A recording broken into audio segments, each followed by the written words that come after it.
Monsieur Bouchibi, comment dire, avec qui je fais du sport. Et au fil des rencontres, etc., j'ai été amené à rencontrer Monsieur Diop, alors Ousmane. Et puis l'idée est venue de faire quelque chose ensemble par rapport aux jeunes et puis les aider. Donc nous ici, on a des ressources, on a un certain savoir-faire. Donc en mélangeant nos savoir-faire et nos ressources mutuelles, eh bien on a eu l'idée d'échanger ensemble. Donc là, ça a pris la forme de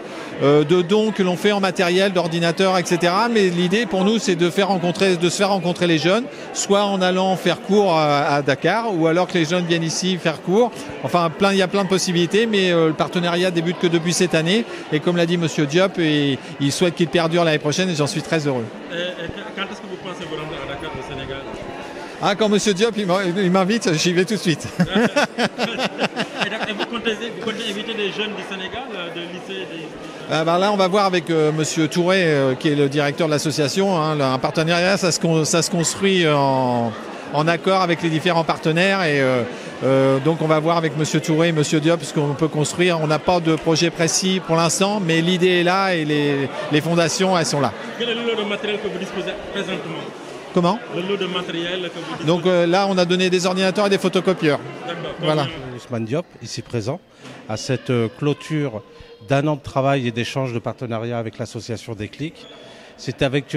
toujours autant de bonheur de recevoir la communauté sénégalaise au sein de l'établissement. On espère faire beaucoup de choses. Notre proviseur, monsieur, nous pousse dans ce sens, justement, pour réaliser des actions. On était sur une approche échange ou donation de matériel. Et depuis quelques temps, on est plutôt sur l'échange culturel et scolaire, pédagogique, entre le lycée de Noisy-le-Sec, Théodore Monod, et puis un lycée ou des étudiants de Dakar. En tout cas, ça nous fait énormément de plaisir de recevoir toute cette communauté ici. li ma mën a wax mooy damay sant sama grand bi quoi nga xam ni dañoo yàgg vraiment lu ma woo damay bàyyi la ma nekk ñëw fekk ko si quoi. Association bi nag ñi ko teg suñu ay grand lañ ñoo xam ñoo ñu yar ñun ñoo gën a tuuti si koñ bi mais mënuñu leen gis ñu jàpp ci dara te ñun ñëw ñu fekk leen si jàpp ci pour mu gën a dëgër quoi loolu moo waral tey suñu teew. ñoo bokk fu ñu dëkk mu magal ñu nag nekk suñu mag moo taxoon ñu ñëw fekk su ko fii ci association bi kontaan ci moom waaw moom nag lum ñu woo dañuy ñëw sawat ci wuy si ndax bàyyiwuñu benn yoon ñun ñoo dëkk pendant 20 et quelques années suñuy yaay ak suñuy papa mu yar ñu vraiment ñu nekk ak ñun nekkin bu baax moo tax ñu ñëw fii ci association bi. waaw maa ngi nuyu ñi fi teew ñëpp di nuyu proviseur bi di nuyu waa université waa lycée bi di nuyu monsieur Mabrouk moom bi nga xam mooy ndeyu mbili gi waaw di nuyu di teewal waa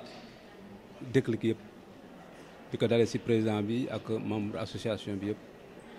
waaw Ousmane waroon na teew mais malheureusement dafa am ay gan moo tax teewul ñu ngi nuyu ñëpp di remercier ñëpp parce que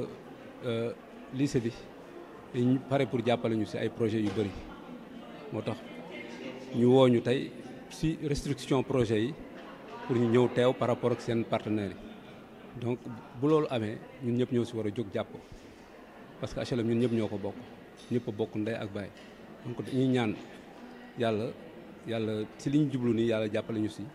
mu jëm kanam ba nga xam ne HLM ku ci nekk da nga ciy séddu ku ci nekk da nga ciy gis sa bopp. ay ordinateur la yi nga xam ne ni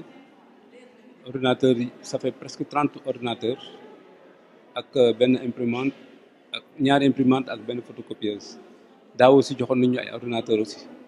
tu vois donc li ëpp solo mooy ñoom li moo gën a ndaw ci li ñuy yaakaar ëllëg ñu def muy projet bu ñu mën a jublu donc yaakaar nañu jël ay élèves yi nga xam ne dañuy jóge Sénégal ñëw ñu former leen à partir de fii comme ça bu ñu leen former nga xam ni dañuy ñëw meilleurs élèves yi nag la ñuy sélectionner à partir du Sénégal indi leen fii indi leen ci lycée bi ñu ñëw ñu collaborer ak ñoom léegi bu ñu paree ci loolu ñoom dañ bëgg a ñëw Sénégal pour xam naka la Sénégal mel ku ci nekk ñëw vacances mu nekk genre culture bu échange de culture lay nekk daal maanaam tu vois. loolu mel ne ko dana jural njëriñ li nga xam ne mooy HLM. waaw ñun loolu moo ñu tax a jóg parce que ñun on a plus rien à prouver boo xoolee ci muy ñun suñu parce que suñu ay rakk suñu ay sët suñu ay jarbaat ñoo fa nekk donc amuñu lu dul di leen jàppale pour ëllëg parce que passage de témoin la suñu mag yi ñoo fi nekkoon di fi def fi rafet ñun ñu fañ jógee jox ñu lengay pour ñu mën ko yore donc buñ koy yore dañ koy yore si affaire si yorin bu rafet donc ñun loolu la ñuy ñaax mooy ñun rakk topp mag la ñu xam HLM si biir loolu ku si nekk da ngay jàppale sa morom jàppal ma jàppal tudd donc tey ji ñun dañu suñu mag yi dinañu jomb ñu ñuy dégg si yeneen ak yeneen lu dul noonu lu jàppale suñu population HLM te HLM moo ñu ñor ñun du leneen HLM la ñu xam li ñuy def nag bëgg nañu commune bu nekk bu doon suñu sago ñu def ko parce que dañuy def distribution des prix dañuy def formation muy teinturerie wàllu teinturerie dañuy def gastronomie dañuy def activité yu bëri si jigéen ñi di leen jàppale donc góor ñi aussi même chose ñu ngi si formation caméra dañ koy def audiovisuel dañuy def formation bi ak yeneen ak yeneen yi nga xamee ni ku si nekk yaa ngi siy gis sa bopp ba jógee ñu orienté la feneen donc loolu dañ si sant yàlla te li ñuy def nii nag defuñu ko ngir gistal wala quoi que ce soit suñu devoir la bu ñu war a def bu nga xamee ni yoon la pour ñu def ko jàppale suñu population nga xam ne ëllëg ñeneen ak ñeneen bu ñu gisee li ñuy def nii ñoom ñu mën si roy mën a jàpp seen gox def ko la même